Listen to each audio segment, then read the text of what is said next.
राम राम भाई सारे ने। तो इस वीडियो में हम ये देखेंगे कि हमने जो ट्रेड्स आज प्लान करी, जिसमें लॉस होया उसमें हम क्या बेटर कर सके थे, और जिसमें प्रॉफिट होया उसमें हमने क्या ऐसी चीज़ें ठीक करी जिससे हमने वे ट्रेड एक प्रॉफिटेबल ट्रेड में कन्वर्ट करी। तो आज हमने जो ट्रेड्स प्लान करी थी वे हमने 4 ट्रेड प्लान करी थी। सबसे पहले जो हमने ट्रेड प्लान करी थी, एक बार वो देख लेते हैं, वो थी यूएसडी कैड वाली। इस ट्रेड का सिंपल सा लॉजिक था, मार्केट स्ट्रक्चर शिफ्ट पे बेस्ड थी। इसमें क्या था कि रिस्क रिवॉर्ड रेशियो अच्छा मिल रहा था, इसलिए थोड़ी सी इम्पल्सिव ट्रेड थी यहाँ, मगर रिस्क रिवॉर्ड रेशियो बढ़िया मिल रहा है, एक बार ट्राई कर लेते हैं। फिर उसके बाद क्या करा, मैंने सेम चीज़ गोल्ड में ट्राई करी, जिसमें क्या करा गोल्ड ने बिल्कुल मेरा 1 पॉइंट तक स्टॉप लॉस हिट करा। यह ट्रेड हमने यहाँ पे प्लान करी थी, यहाँ से प्लान करी थी, और मेरा यो स्टॉप लॉस था। बिल्कुल क्या करा, एक एक 1.5 पॉइंट तक स्टॉप लॉस हिट करा, और उसके बाद टारगेट।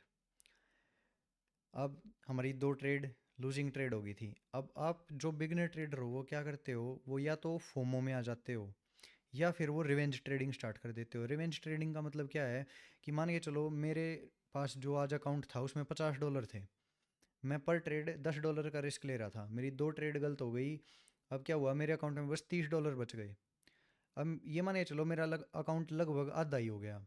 अब इससे क्या प्रॉब्लम है कि आप रिवेंज ट्रेडिंग चालू कर दोगे। रिवेंज ट्रेडिंग का क्या मतलब है कि मैं ये सोचूंगा कि या तो ये 30 भी चले जा, ना तो जो मेरा लॉस है वो उल्टा आ जावे।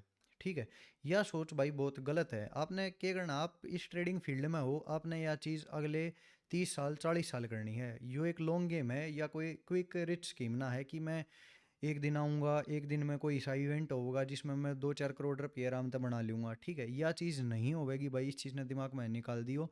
आपने क्या करना है, आना है, आपने ट्रेड मिल रही है, ट्रेड लो। मनी जो है इस चीज़ का वो है बाई प्रोडक्ट। आपका जो मेन गोल होना चाहिए वो होना चाहिए कि आप बेटर ट्रेड प्लान करो। मैंने जो स्टार्टिंग की 2 ट्रेड करी थी वो मैं मानू हूँ इम्पल्सिव ट्रेड हो गई थी, लेकिन उसके बाद मैंने जो 2 ट्रेड प्लान करी वो ट्रेड बिल्कुल प्रॉपर मेरी स्ट्रेटजी पे बेस्ड थी। तो एक बार मैं दिखा देता हूँ क्या कुछ हमने प्लान किया था। सबसे पहले एक बार ये वीडियो देख लेते हैं, ये लाइव की वीडियो है, इसमें मैंने क्या बोल रखा है। गोल्ड ने ये बाइंग मूव, एक बार मैं वॉइस इंक्रीज कर देता हूँ, अगर इसकी आवाज़ आए तो। क्रैश कर रहा है, एक सेकंड।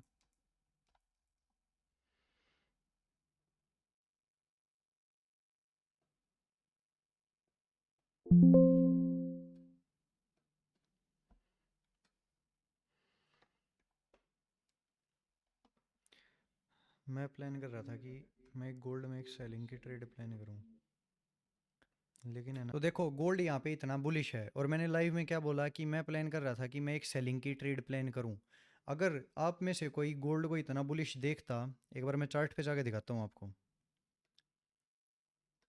ये मूव कर रहा था गोल्ड, ठीक है, ये 1 मिनट का चार्ट है, गोल्ड इतना बुलिश था। तो आप में से कोई ये भी नहीं सोचता कि मैं एक सेलिंग की ट्रेड को प्लान कर लूँ। लेकिन मैंने क्या किया, मैंने यहीं पे बता दिया था कि मैं गोल्ड में एक सेलिंग की ट्रेड को प्लान कर रहा हूँ। उसके बाद मैंने क्या किया, फायर्स हैं, मैंने यहाँ पे फिब टूल लगाया। 50% फिब टूल की सेटिंग है, ये बस 50% का जो एरिया है उसको मार्कआउट कर देता है, ताकि मेरे को ये पता चल जाए कि इस मूव का 50% जो है वो पुल बैक आ गया है सेलिंग का।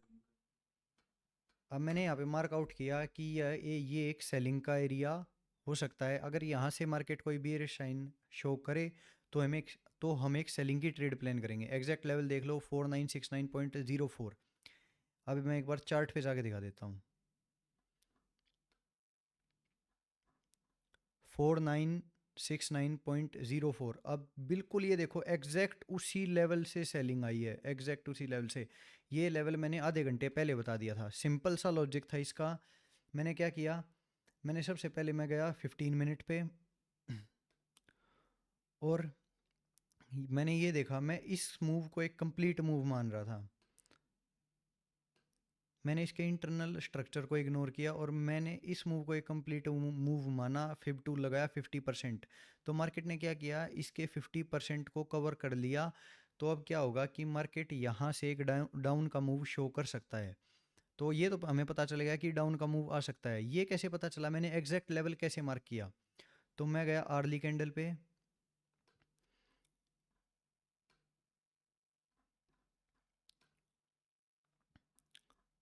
और जो ये जो आर्ली कैंडल है, मैंने इनके ओपन और क्लोज को मार्क किया। ओपन क्लोज को मार्क किया तो मेरे को एक रफ आइडिया मिल गया कि पहले तो मैंने डायरेक्शन को पता किया कि मार्केट सेलिंग में जा सकता है। उसके बाद मैंने क्या किया, एरिया डिसाइड किया कि मार्केट यहाँ से सेलिंग में जा सकता है। वो उसके लिए मैंने क्या किया, जो आर्ली कैंडल है उसके ओपन और क्लोज को मार्क किया, तो मेरे को ये पता चल गया कि मार्केट इस लेवल से सेलिंग पे जाएगा। फिर मैंने बताया कि अगर यहाँ पे एक ग्रीन कैंडल फॉर्म होती है तो वहाँ से हम एक सेलिंग की ट्रेड प्लान कर सकते हैं। सिंपल, कोई ज़्यादा रॉकेट साइंस है नहीं इसमें, सिंपल ट्रेड थी। यहाँ पे ग्रीन कैंडल फॉर्म हुई, एंट्री हुई, और उसके बाद टारगेट। उसके बाद मैंने जब लाइव ख़त्म हो रही थी मैंने ये भी बताया कि अगर मार्केट इस लेवल को ब्रेक करता है, जो कि इसने कर दिया, और उसके बाद एक पुल बैक आता है, तो ये मान के चलो कि आप इस ट्रेड को भी ये मान के चलो कि 7:52 से लेके और 8:22 तक इस एरिया के बीच में अगर आपको एक यहाँ पे एक स्ट्रॉन्ग रेड कैंडल मिलती है तो वहाँ से आप सेलिंग की ट्रेड प्लान कर सकते हो। और उसके बाद जो आप एरिया टारगेट करोगे, यहाँ पे मान के चलो आपको कुछ, यहाँ पे आपको ट्रेड मिल गई, ये होगा आपका स्टॉप लॉस और ये होगा आपका टारगेट। 1:2 से ज़्यादा की ट्रेड आपको मिल जाएगी, इस चीज़ का ध्यान रखना। ये मैंने लाइव में बता दिया था, अब इस वीडियो में भी दोबारा बता रहा हूँ, लेकिन जब तक शायद ये वीडियो अपलोड होगी तब तक वो मूव आ जाएगा। उसके बाद एक बार ये देख लेते हैं कि मैंने जो USD JPY में जो ट्रेड प्लान करी उसका क्या लॉजिक था। देखो मैंने यहाँ पे बताया कि मार्केट में शिफ्ट क्या होता है।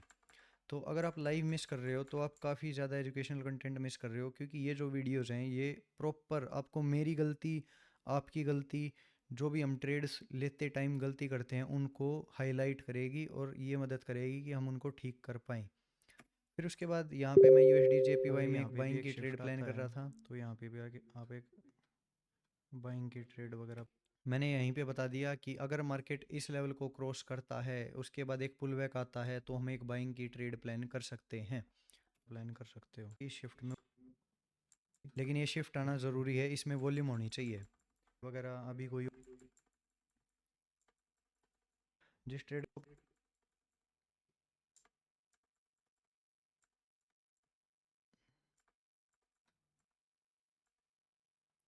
यहाँ पे मार्केट ने इस लेवल को क्रॉस कर दिया, उसके बाद मैंने सेम वही चीज़ करी, फिब टूल लगाया। फिब टूल लगाने के बाद इसके 50% को मार्कआउट किया। मैंने क्या किया कि मूव इसके, ये मूव कंप्लीट करके 50% का पुल बैक आए और मार्केट अपनी डायरेक्शन में कंटिन्यू करे।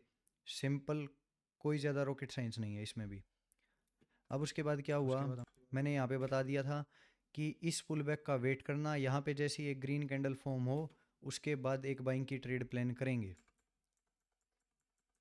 ले लिया 5 मिनट से। अब देखो उसके बाद मार्केट ने क्या किया। USD JPY का चार्ट ओपन करता हूँ।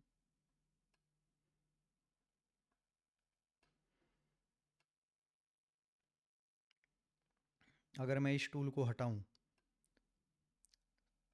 तो क्या किया मार्केट ने, ये मूव आया, एक बार इस ओवरले को भी हटा देता हूँ। ये मूव आया, इसने इसको ब्रेक किया, उसके बाद हमने यहाँ से यहाँ तक फिब टूल लगाया, 50% का एरिया मार्कआउट किया। जैसे ही यहाँ पे एक ग्रीन कैंडल फॉर्म हुई हमने उसमें अपनी एंट्री प्लान करी। इसमें क्या है, ये चीज़ ध्यान रखना कि ये नहीं होना चाहिए कि ग्रीन कैंडल ही क्लोजिंग तक आप वेट करो। आप वेट कर सकते हो, लेकिन जब आप स्कैल्प ट्रेड प्लान करते हो तो आप पिछले जो कैंडल है, अगर नेक्स्ट कैंडल उसके लो को ब्रेक करके और उसके हाई को ब्रेक कर देती है तो हम बाइंग साइड में एंट्री बना सकते हैं। अब इसमें क्या हुआ, इसने इस कैंडल के लास्ट जो रेड कैंडल थी उसके हाई को ब्रेक किया, हमने यहाँ पे अपनी एंट्री प्लान करी। और एंट्री प्लान करने के बाद 1 2 3 4 5 मिनट मार्केट वहीं पे था, और उसके बाद मार्केट डायरेक्ट टारगेट पर चला गया, उसने एक भी रेड कैंडल नहीं बनाई। सिंपल सा लॉजिक था। लाइव में काफ़ी लोगों ने ये ट्रेड मिस कर दी थी, तो वो पूछ रहे थे कि अब हम ट्रेड ले सकते हैं या नहीं, तो मैंने उनको मना कर दिया था क्योंकि अपना टारगेट आ गया था। अब वो अगर यहाँ पे भी ट्रेड लेते, ये स्टॉप लॉस लगाते, वो तब भी प्रॉफिट में रहते। लेकिन क्या होता है कि हमें सिर्फ अपने रूल्स फॉलो करने हैं। हमें पहले से ट्रेड लेने से पहले ये पता होना चाहिए कि मेरी एंट्री यहाँ पर होगी, मेरी डायरेक्शन ये है, ये मेरा स्टॉप लॉस रहेगा, ये मेरा टारगेट रहेगा, और उस चीज़ के साथ हम कॉम्प्रोमाइज़ नहीं कर सकते। तो इस चीज़ का भी ध्यान रखना। वही ट्रेड कर रहा है, देखो यहाँ पे मैंने एग्जैक्ट बता दिया था। यहाँ पे भी मैंने बताया था कि अगर आप यहाँ पे अगर अपनी एंट्री प्लान करोगे तो आपका जो रिस्क रिवॉर्ड रेशियो है वो अच्छा नहीं रहेगा, वो सिर्फ 1:1 रहेगा। तो वेट करना पुल बैक के लिए। तो देखो यहाँ पे हमने एंट्रीज वगैरह अपनी प्लान कर दी मैंने वो थी, स्टॉप लॉस लॉस ट्रेल कर दिया था, उसके बाद हम एक तो वो ट्रेड ले और लेना, टारगेट आ गया था। का वो नहीं बोलूँगा। यहाँ पे मैंने बता दिया था कि अगर, क्योंकि ये जो ट्रेड लेनी है ये काफ़ी ज़्यादा मुश्किल ट्रेड लेनी थी, क्योंकि आप मेरे को लाइव पहली बार देख रहे थे और आपको ये नहीं पता कि मेरा ट्रेड देने का स्टाइल क्या है, मैं ट्रेड कैसे प्लान करता हूँ। तो मैंने दोबारा एक बार अच्छे से बताया कि आप क्या कर सकते हो। इस पुल बैक, इस मूव करने का वेट करो, फिर उसके बाद पुल बैक का वेट करो, और उसके बाद एक सेलिंग की ट्रेड का वेट करो।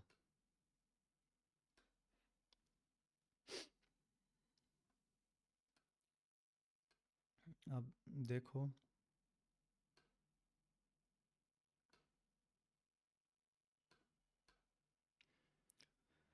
अब देखते हैं यहाँ से क्या रहता है। ये 50% के एरिया को तो टच कर दिया है। अब जो इसका टारगेट बनेगा वो कुछ इतना ज़्यादा बड़ा होगा नहीं, वो टारगेट होगा यहाँ तक। अब देखते हैं कि क्या रहता है इसमें। तो भाई लाइव ज्वाइन करो, हम ट्राई करेंगे कि हम डेली लाइव आएँ और आपको ट्रेड्स दें, आपके जो भी डाउट वगैरह हैं उसको क्लियर करें। ये जो वीडियोस हैं, और ट्राई करेंगे कि जो भी अगर हमारा लॉस हो तो उसको एनालाइज करेंगे, प्रॉफिट हो तो उसको एनालाइज करेंगे। ये जो वीडियोस होंगी ये आपके लिए सबसे ज़्यादा बेस्ट रहेंगी। कोई और वीडियो आपको इतना नॉलेज नहीं दे सकती जितनी ये वीडियो देंगी, क्योंकि ये रियल टाइम मार्केट नॉलेज को आपको समझाएंगी कि मार्केट मूव कैसे करता है, ट्रेड प्लान करने से पहले क्या मेंटेलिटी रहती है और उसके बाद क्या मेंटेलिटी रहती है। अब मैं क्या करूँगा, अब मैं इन दोनों ट्रेड्स को अपने नोशन में जर्नल करूँगा। एक बार जर्नल करने के बाद मैं ये देखूँगा कि मैं इसमें क्या इम्प्रूव कर सकता था। ठीक है, तो अपनी हर ट्रेड को जर्नल करने की एक आदत बना लो, ताकि उसके बाद अगर आपको सेम वैसी ही ट्रेड मिले तो आप उसको जर्नल करके और सेम ट्रेड को अच्छे से नेक्स्ट टाइम प्लान कर पाओ। तो भाई मिलते हैं नेक्स्ट लाइव में। नेक्स्ट लाइव प्रोबेबली कल सुबह करेंगे 6:30 या 7 बजे के आसपास एशियन सेशन में, और उसके बाद एक लाइव करेंगे या तो लंदन सेशन में या फिर न्यूयॉर्क सेशन में। तो याद से अकाउंट, वो टेलीग्राम चैनल ज्वाइन कर लेना, और टेलीग्राम चैनल ज्वाइन करने के बाद अपने नोटिफिकेशन को ऑन कर लेना, ताकि हम जब भी लाइव आएँ आपको लाइव की लिंक मिल जाए। चैनल को सब्सक्राइब कर लेना, बेल आइकन को ऑन कर लेना। तो कल मिलते हैं भाई।